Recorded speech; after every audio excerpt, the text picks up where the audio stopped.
Hi all, this is Abhay Mahajan and I welcome you all to this amazing series Pre-RMO Classics जहाँ पर हम Pre-RMO related बहुत ही classic and amazing problems discuss करते हैं. So this one is one of them. Let A, B, C, D, E be a 5-term geometric progression A, B, C, D, E where A, B, C, D are all integers and it is given that they are in the ascending order. So 0 is less than A, is less than B, is less than C, is less than D, less than E, is less than 100. So सारे के सारे numbers positive हैं, integers हैं and 100 से छोटे हैं and increasing order में है. What is the sum of all the possible values of c. Now guys, इस तरह का question if you remember this came in pre RMO, this kind of question came in pre RMO too around 2 years back. But ये जो question है ये उसका भी एक लेवल अप है बिकॉज उसके अंदर it was the condition that all these numbers were 2 digit numbers. यहाँ पर ऐसी कोई कंडीशन नहीं है तो उसके अंदर एक ही जीपी बन रही थी. यहाँ पर there may be a case जहाँ पर मल्टीपल जीपीज बने और हमें क्या करना है, जितनी भी जीपीस बनेंगी इस कंडीशन को सेटिस्फाई करेंगी, उनके जितने भी मिडिल टर्म्स होंगे उनका सम करना है. तो all the possible values of c we have to add. So this is again a super amazing question and I am going to teach you amazing concept जिससे तुम्हें मजा आ जाएगा. एंड अगेन ये की कॉन्सेप्ट तुम अपने दिमाग में रख सकते हो सो दैट इस तरह का क्वेश्चन जब दोबारा प्री-आरएमओ में या फिर किसी भी एग्जामिनेशन में आता for that matter you can apply that concept and you know take those marks. So guys, if you're new to this channel, you need to subscribe it right away. And अगर तुम पुराने बच्चे हो तो like करना मत भूलिएगा because it is going to be an amazing concept that I'm going to teach you. All right guys, so let us try and understand and see क्या-क्या given है and क्या-क्या निकाल सकते हैं. Now ABCD is 5 terms जो कि integers and GP हैं. Let us assume the common ratio be B upon A. So second term upon first term is going to be the common ratio. And मान लेते हैं कि b upon ए हो सकता है कि सिंपलेस्ट फॉर्म में हो सकता है सिंपलेस्ट फॉर्म में ना हो. तो इसको हम ना n अपॉन m मानते हैं where m and n are integers. GCD of m and n is equal to 1. तो this ratio is in the simplest form. This may or may not be in the simplest form. So हमने m upon n या n upon m मान लिया. इस case में ऊपर n नीचे m कर दिया, एक ही बात है. And n and m integers हैं और m और n सिंपलेस्ट फॉर्म में मतलब कि GCD 1 है. Also, one more important observation that we need to make is this is an increasing GP. GP increase हो रहा है. So अगर GP increase हो रहा है तो common ratio का value is going to be 1 से definitely strictly बड़ा. Common ratio has to be greater than 1. So if common ratio 1 से बड़ा है, common ratio is then upon n. So that means n is greater than m. So this is one information that we can use in our solution. So n का value m से बड़ा है. And this is one thing. Now अगर common ratio n upon m है, यहां पर एक और चीज दिखाई दे रही है that E, A, B, C, D, E. These are the 5 terms in GP and E is the 5th term. So can I say A is nothing but E is A R to the power 4. And अगर हम R की simplest form वाली value रखते हैं so A into n upon m to the power 4. So this is E. Now since E is an integer, E integer है तो अगर हम उसको ध्यान से देखें A n to the power 4 upon m to the power 4. अब यहां पे भैया कुछ कैंसिलेशन होने नहीं वाला बिकॉज m और n का GCD तो 1 है. इसका मतलब A has to be a multiple of m to the power 4. So that means A is a multiple of n to the power 4. A n to the power 4 का multiple है या फिर A को हम बोल सकते हैं this is k n to the power 4 where k is an integer and greater than or equal to 1. k एक इंटीजर है and obviously since A is an integer so k का वैल्यू 1 या 1 से बड़ा होगा. so it is m. ठीक है. so A has to be a multiple of m to the power 4. Denominator जो पावर 4 है उसका मल्टीपल होगा. so A is k m to the power 4. now guys if A is k m to the power 4 numbers को ना m और n की form में लिख लेते हैं, काफी सिंप्लीफाई हो जाएगा. so पहला number is going to be k m power 4 that is A. Next number is B and B is nothing but AR. AR is k m to the power 4 into n upon m. So it is going to be k m cube into n. अगला number k m square n square. Next number is going to be k m n cube and last will be k n to the power 4. So these are the 5 numbers. And ये सारे के सारे integers हैं. एक और important मजेदार बात कि ये जो नंबर है ना k n to the power 4 ये वैल्यू 100 से छोटा है. ये वैल्यू 100 से छोटा होना पड़ेगा.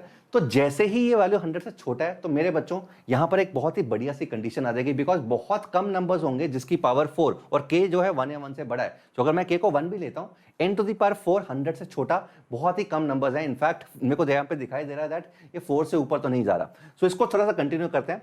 सो we know that k n to the power 4 is less than 100. So this is one thing which is clear to us. And अगर मैं k को मिनिमम भी रखता हूं, let's say k को 1 रखता हूं, so n to the power 4 has to be less than 100. So यहां से clearly यहां से दिखाई दे रहा है that n can only take values 1, 2 and 3. Because 3 to the power 4 81 हो जाता है, 4 to the power 4 is 256 जो कि 100 से छोटा होता है। So n has to be 1, 2 और 3 only. k का वैल्यू 1 अगर मैं लेता हूं, मिनिमम लिया, तो अगर k इंक्रीज करूंगा तो n और भी छोटा हो जाएगा। सो अभी फॉर सिंप्लिसिटी हमें यहां पे रिस्ट्रिक्शन आ गई that n can only take values 1, 2 and 3 and nothing else. अब एक एक करके n की वैल्यूज को एक्सप्लोर करते हैं। Now we all know from the previous thing, we all know that the terms are k m to the power 4। यहां पे दोबारा लिख लेते हैं। So k m to the power 4, k m cube n, k m square n square, k m n cube and k n to the power 4। And हमने यहाँ पे restriction निकाल ली दैट n का वैल्यू हैज टू बी 1 और 2 और 3 only. These are the 3 possible values of n। इसके अलावा n कुछ नहीं हो सकता। एंड एक और कंडीशन इंपॉर्टेंट है, दैट इज दिस, n का वैल्यू m से बड़ा होना चाहिए। So n has to be greater than n, और m और n दोनों इंटीजर्स हैं। इसका मतलब एक और चीज होगी that n can not be 1, because n अगर 1 है तो m would be less than 1। अगर n 1 है, if n is equal to 1, so m would be less then n, मतलब कि m would be less than 1, और m इंटीजर है, 1 से छोटा हो ही नहीं सकता। सो m का वैल्यू 1 भी नहीं है, इनफैक्ट n 2 और 3 ही हो सकता है। This is one thing which is very clear to us. Now let us take both the cases कि एक बार हम क्या करते हैं, n को 3 लेते हैं। सो जैसे ही n 3 है, so this value will be 81k। यहां पर n को 3 रखेंगे, so this will be 27 mk। n को 3 रखेंगे, so 9 m square k. n को 3 रखेंगे, सो it will be 3 m cube k, and 3 रखा तो k m to the power 4। So these are the 5 numbers. The important point is k integer है और ये वैल्यू 100 से छोटी है। So since 81k is less than 100, so k का value definitely 1 से छोटा, 1 पॉइंट समथिंग से छोटा, तो k यहाँ पे the only value is 1। k की only value is going to be 1 and nothing else. ठीक है, बिकॉज यहां से 81 के अगर 100 से छोटा है तो k has to be less than 1 point something. तो अगर k इंटीजर है और 1 पॉइंट समथिंग से छोटा है तो k कैन ओनली टेक 1, 0 हो नहीं सकता, because k is a positive integer. So k अगर 1 ले रहा है तो यहां पे ये वैल्यूज आ गई मेरे पास। तो it will be m to the power 4, 3 m cube, 9 m square, 27 m and 81। So these are the 5 values जो मेरे पास आ चुकी हैं, जो जीपी की फॉर्म में होंगी। नाउ गाइस, अगर हम यहां पर देखें, अगर n 3 है, so m has to be less than 3। This is one thing, m has to be less than 3। So m can take values 1 and 2।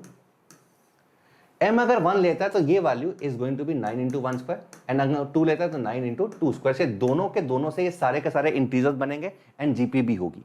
ठीक है, so these are the 2 GPs. And दो मिडिल टर्म्स की value की बात करें, सो एक value 9 आ जाएगी और एक वैल्यू 36 आ जाएगी। तो 36 प्लस 9 इज 45। तो 45 तो यहां से आंसर आ गया।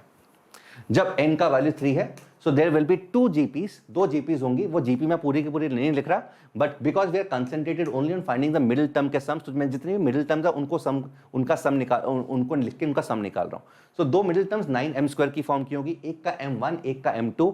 सो अगर m1 है तो मिडिल टर्म 9 होगी, अगर m2 है तो मिडिल टर्म 36 होगी। तो 9 एंड 36 का सम 45 आ चुका है। दिस इज द केस जब n का वैल्यू 3 है, जब n का वैल्यू 3 है। अभी हम दूसरा केस एक्सप्लोर कर रहे हैं, करना है जब n का value is going to be 2। So let us try to explore that case. n अगर 3 है तो सम 45 आ चुका है, 2 जीपी आ चुकी है।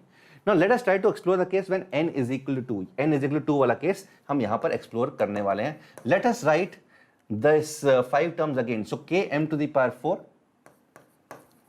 k m to the power 4, k m cube n, k m square n square, k m n cube and k n to the power 4.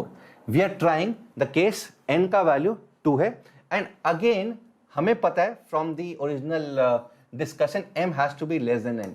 So m का value अगर n से छोटा है और n का वैल्यू अगर 2 है, so m can only take value 1. तो this is also very clear to us. इस केस में m is going to be 1 only. So m अगर 1 है तो यहाँ पे m की वैल्यू पुट कर देते हैं. So this is going to be kn square, kn cube and kn to the power 4. These are the values of n. Now अगर n का वैल्यू, अच्छा n का value is going to be 2. n का value 2 है, m का value तो 10 की value भी पुट करते हैं. So k, 2k, 4k, 8k and 16k. So this is going to be the GP. Now guys, can I also say similarly, the 16k जो last term है वो की 100 से छोटा होना पड़ेगा definitely. So k has to be less than 6 point something.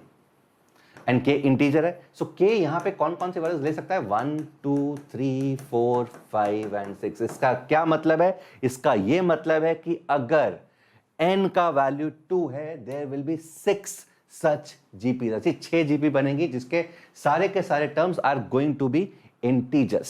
सारे के सारे इंटीजर्स होंगे, जीपी में होंगे एंड अलग अलग होंगे एंड मैक्सिमम टर्म 100 से छोटा भी होगा अगर k का वैल्यू 6 है.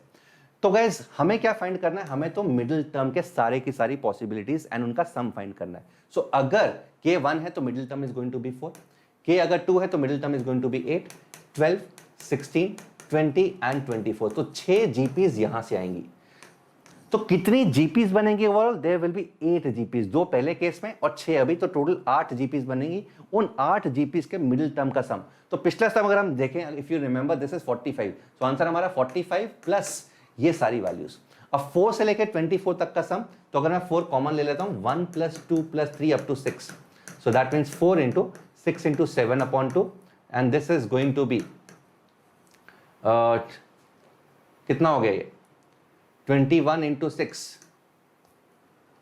4 इंटू 6 इंटू 7 बाय 2 और 2, ओके, 12, 7, 84.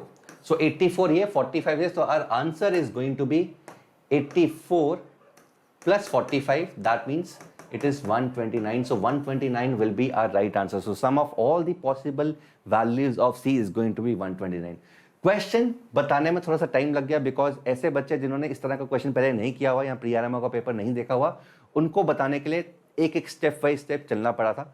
एंड बट अगर तुम ये कॉन्सेप्ट समझ जाओ, सीख जाओ एंड ये सारी की सारी चीज़ें तुम्हारे दिमाग में है कि कब इंटीजर है, कौन कौन सी वेरियस कंडीशंस हैं यहाँ पे जो लग सकती हैं, I think this question can be easily done in under 3 to 4 minute. 3 से 4 मिनट के अंदर ये क्वेश्चन किया जा सकता है. एंड अगर 3 से 4 मिनट के अंदर इस तरह का क्वेश्चन कर ले तो I think it is worth the time spent. I hope you have enjoyed the concept guys. ये कॉन्सेप्ट सबको को अच्छा लगा, पसंद आया, अच्छा लगा तो लाइक कर दो, नए स्टूडेंट हो तो सब्सक्राइब कर दो एंड ये वादा करो, प्रॉमिस करो दैट इस तरह का कॉन्सेप्ट अपने दिमाग में रखोगे एंड कभी भी क्वेश्चन आए तो इस तरह को के क्वेश्चन को और कॉन्सेप्ट को डायरेक्टली यूज करोगे. All the best, happy learning.